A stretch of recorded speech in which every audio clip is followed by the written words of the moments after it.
Good morning, good afternoon, good evening, depending where you are on the planet. And welcome to the Bull versus Bear webinar for Monday, the 27th of June. Steve Miley on the call for trade day. Welcome, everyone. We're going to go through our usual regular run through in here today, but a slight difference on the Monday, and that will take a look at the recap of last week's major events, take a look at what's coming up for the whole week rather than just what's coming up today, to give an idea of what I like to call the shape of the week. Even though we're day trading here at Trade Day, and a lot of you are trading on very short-term time horizons, it's good to have an idea of what's coming up in the week, because if we've got a lot of events, maybe backloaded in the week, then it might mean the beginning of the week is going to be less volatile, and then you might need to adjust your trading approach because of that, and vice versa. So it's good to know what's coming up, throughout the week. Something I've done for the 30 years I've been in the business anyway, to give an idea of the shape of that week. So a quick recap of last week. So you can get this on I'm not going to go to the trading room, because I go to the trading room, that's where the live event is streaming, and we'll get an awful feedback loop, and it'll be making all sorts of horrible noises through your speakers. So but if you go to the trading room, you can download this. It's in the research section, where my technical analysis daily reports are. You can download this. I'll put it up at the weekend, usually goes up on a Sunday, and it's the weekly kind of recap and outlook. So certainly saw a more positive stance for stocks. I think this was signaled the week before. We're speaking about this all last week and the week before. Yields turned round after the Fed. Yields started going to higher prices, lower yields post the Fed, but stocks continued down lower in the days post Fed. A week and a half ago, and the dollar also weakened as yields went to lower yields. The dollar weakened, but the stocks continued to be under pressure. Stocks slowly woke up and smelled the coffee last week. Okay, so we got stocks started to rebound. Yields didn't move particularly aggressively lower, but nevertheless, certainly nudging that way, as did the dollar. So what we're seeing in here, for me, I think, is that there's a realization that the Fed have gone from behind the curve to back in front of the curve, or at least in line with the curve. And now we've got starting to see some instances in some places of moderating inflation globally, not just in the US, but globally. There's just some little signs in certain pieces of data, not the headline CPI data, but in certain pieces of data, other data, that inflation may be moderating, and also that growth, that the economies, the global economy, the US economy, are slowing down. Okay, there's certainly been signs of that. The S&P flash PMI data that we saw, the US service data hitting its lowest level since January. A lot of those PMI data from last week were on the missed expectations. They'd already been ratcheted down. They were already lower, been moved lower. On the forecast, and the forecast were the markets, the actual numbers came in below the forecast. So it's telling you that this global interest rate hikes we're seeing across from central banks is starting to have an impact. It's starting to slow the economies, the global economy and the individual economies down, which then should help in the fight with inflation. Okay, what we don't want is obviously a hard landing, and then that's been priced into the yield, into the curves as well. Not only we've seen that in yields, but also on the short-term interest rate curve. We've been speaking about this. Remember, we've been looking at the Fed tool, and the Fed tool now, if we go out to like May of 23. Yeah, it's showing in here. If we look at May 23, the height in rates 353.75. June 23, peaking rates 353.75. July 23, rates more likely to be 325, 350. So somewhere between May, June, July next year. So in less than a year's time, around a year's time, we're expecting potential rate cuts. Okay, rate cuts. And if we look here, the market's starting to price in. This is now, remember, there was another column over here pointed to a potential of even more than 75 at the next meeting, right? This was basically nailed on to being 75. Now we've got an outside chance of there only being 50, okay? So there's ebbing, and then here now, this is getting bigger. So this is now the 75 plus 50. This is a total of 125 basis point ups for the September meeting.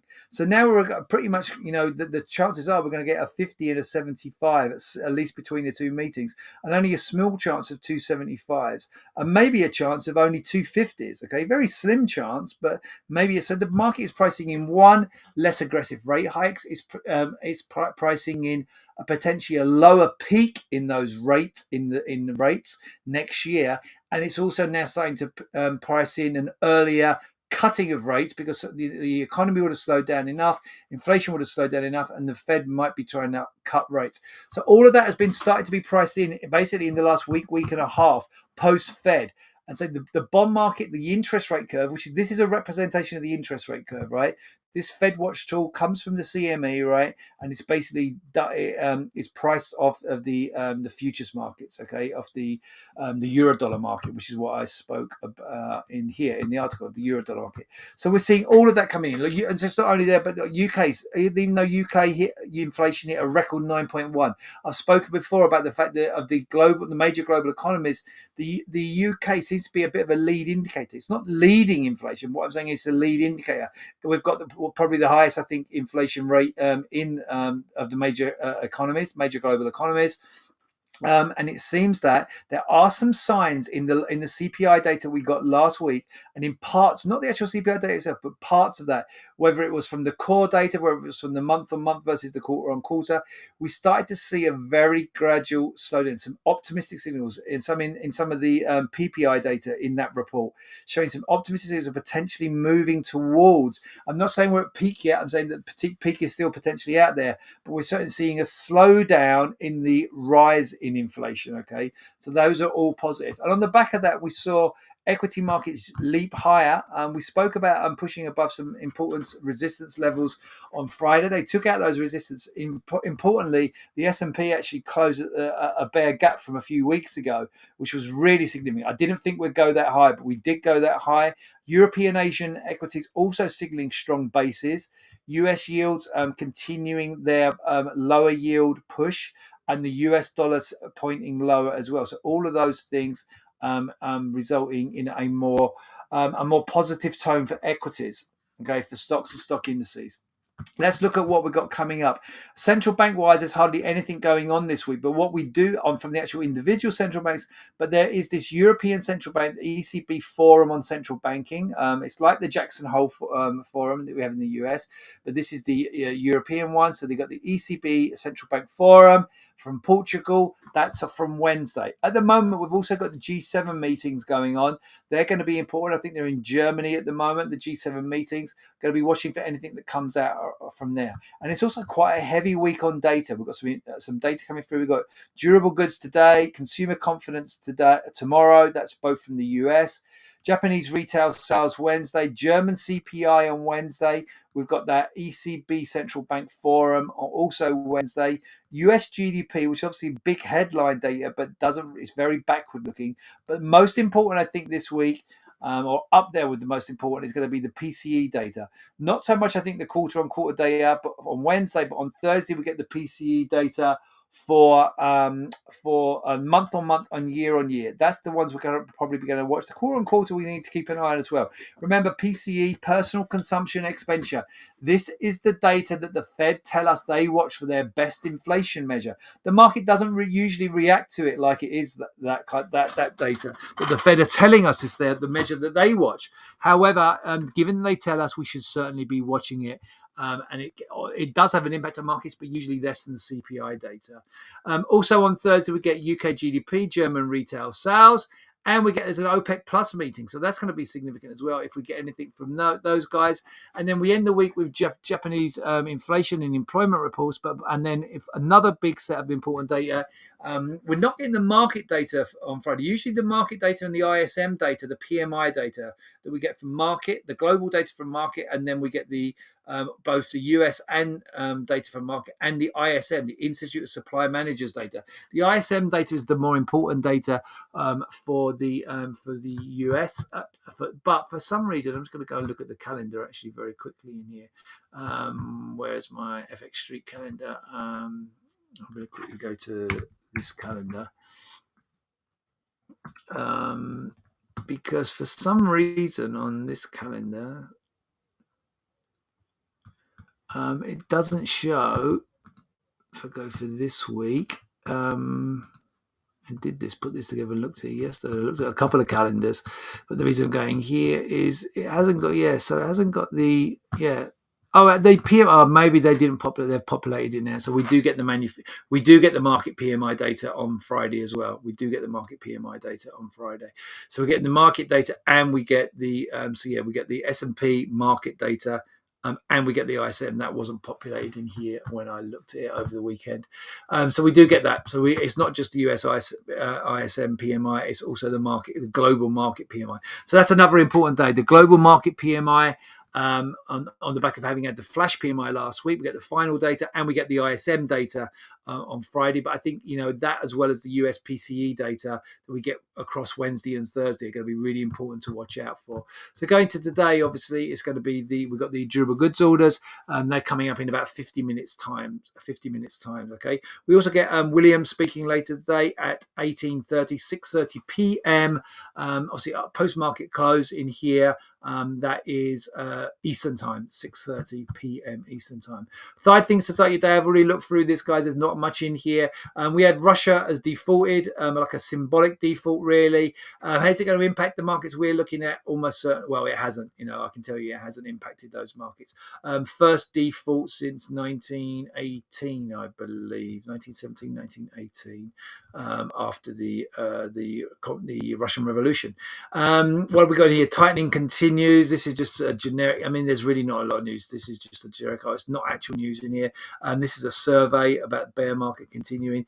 Futures are up overnight in here, and we'll talk a little bit about that. And they're talking about the data here. So there's not much in there. And here we got the news on. So Russia defaults of 1918. Russia defaults on debt for first time since 1918. Not really impacting markets. Global stocks extend their gains. Treasuries slip. So treasuries down to lower prices, higher yields. So even with treasuries going to higher yields, we are actually seeing global stocks extend their gains. And we'll take a look at the charts in a minute. Stocks extend, bear market bounces, inflation angst ease. That's just fitting a headline to the news. Oil prices in here this morning edge higher ahead of G7 talks on new Russian sanctions. So new Russian sanctions, obviously, going to be contraction of potential supply. And then if we look where we're at this morning, so healthy rebounds in here for stock indices. 1%, half to 1% higher on the European stock index, even better in some places, 2% Amsterdam in there.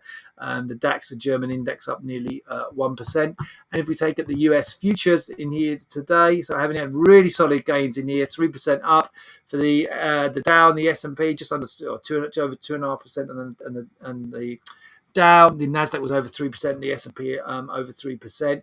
We're nudged higher in here this morning, about a third to 0.5% higher so far today.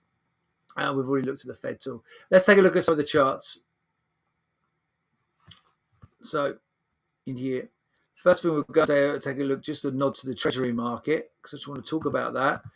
Here's the 10-year note. So we have dipped back lower, but you can see in here, inside patterns on here, inside pattern. And here on Friday, still inside last Wednesday's range in here. Sorry, on last Thursday's range. But you had this sprint higher prices, lower yields. And that day there, that's Fed day, since the Fed, okay? And say the equity market's slow to react to that. We also had it on the dollar. We'll come to the dollars shortly. What I really want to focus on here is this surging rally. We spoke about it. We were up here somewhere. We said about getting above this high here, 38.43. I said it's certainly expect a challenge to that. And then if we broke that, we'd get an impulsive rally. It surged through the bear gap. There's the bear gap from 2 Mondays ago, right? So this is 2 weeks ago. We had the bear gap over the weekend, and then the market capitulated after that. We're getting this last big sell-off that we saw in the early to mid-June, and the market closed that bear gap easily. And then we're up here. And if we look at, I think what's really interesting, I was looking at this earlier on today. So one in here, if we look at the Fibonacci retracement of just the latest down leg, you can see we're through halfway, 50%. So we've got back half this sell-off in here. This is the sell-off that we've seen in here through June. And we've got back over half of that, and we're heading towards a 61.8% retracement. That's around 39.85. That's a real potential target in here today, given the strength of the rally yesterday, and given we're higher again. Today could have easily been a rollback lower day, just consolidate some of the gains. But, we're pushing higher again. I wouldn't be surprised to see another push towards that 39. Yeah, it's around 39.85, that retracement. What I think is more interesting in here, and if it will allow me just to drag it up, which it will, good. in here, the whole sell-off in here. You can see there. Now, I'm not saying it's going anywhere near that today, but 40.75 is the line in the sand, okay? 40.75 is the 38 point, and we're already through the 23.6. So we're through the first retracement of the whole sell-off of this year, this whole bear market, and the 38.2% there. And you can see that all these little lows in here, we've got important lows here, here, and then we've got that failure peak around there and there. They're all in this same vicinity. They're around 40.70, 40.85 kind of area. Yeah, that's a significant area. If we can get back above there, that certainly significantly eases bigger bearish threats going into the end of the year. I now think almost certainly a bottom is in for the year. I felt the bottom was in when we put this low in here and we came all the way back up to here. We have gone lower. It wasn't massively lower below the May low into June, but I think now the bottom's in, okay? And then I'm not saying we're going up to the highs, but what I'm saying is the bottom's in. And it'll probably oscillate now going through the summer, somewhere between, a little bit below here, 3,800, and maybe up to like 4,300. Okay, but if I do the trend line as well, if we take the trend line, so this one across here is no good to us. But if we take this one in here and extend that out, I've got a couple of trend lines of interest in here. This one in here. So you can see if it gets through this 38.2 and there's all these pivotal levels in here that I highlighted, these highs and lows around this 40.75, 40.85 kind of area, it's also going to be up challenging that more gradual trend line. And if we go for the slightly more accelerated one that comes down off that high there through here, we could be attacking that even today. It's probably too high to go for today. It's up around 4,030. But certainly, I think there is a risk that we get the next push higher, and say on that towards the 61.8% of just this move, which we had around there. Yeah, so what did I say? About 39.90 in here, around that kind of area. We could be hitting that today. Okay, don't think we'll see 4,000 a day, but it could get it towards 39.90 in here today. So upside pressures abound there. Let me take a look at I'm going to zoom in on the 15-minute chart, and you can see there's the surge from last Friday. The market, it's been a real gradual push higher since then, right? So the market's this is a 15-minute chart, and we've had this little dip, a little bit dip overnight in here, and then the market already turning back higher. So if you had a little counter trend line here, we're already back above from the little setback we've seen in here this morning. We're already breaking back above that, right? We're broken back above that. So this is pointing higher. For me, this is pulling the trigger on this, now, really, and if I go take a look at the NASDAQ, same kind of thing in here. There's the sell-off just for June. On the NASDAQ, it's even better. We're nearly through. We've gone right up today. We've poked at the 61.8. Remember, that's our target on the S&P. If I go back to the S&P, there's the 61.8. It's up above of just the June sell-off. On the NASDAQ, if we go take a look at that, we're already hit that. So this is the outperformance of the NASDAQ, and that's come from the fact that, the NASDAQ obviously is a higher beta anyway. It moves, it's more volatile, but then also we've got the fact that a lot of this has been driven by lower yields, lower long-term interest rates are good for growth stocks, of which the NASDAQ is full of. So yeah, and then we've had this little bit of a dip, and we've already seen the rebound. Look, dips and rebounds, dips and rebounds, dips and rebounds, dip, rebounds, extensions, and looking for the next extension. And to say we're poking that 61.8. I'm just going to go and take a look on the bigger picture again in here. There's the whole sell-off from the very highs. And if we go and take a look at the fib of the whole sell-off from up here to the lows in here, look, so we're kind of this is upside down. Let me do it around the other way. So this is going to be important to monitor going forward.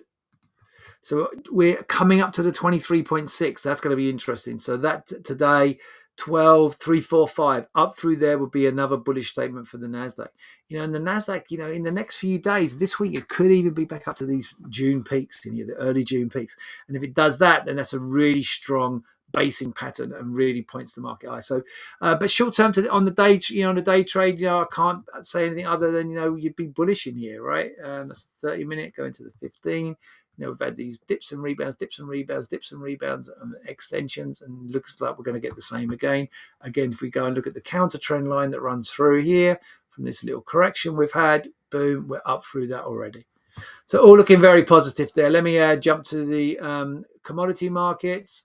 Just a quick nod to the dollar before we do that. So the dollar, look, that's the Fed day. We said, turned on the Fed, right? As the bond market did. Since then, we've been chopping in sideways. We've actually been inside.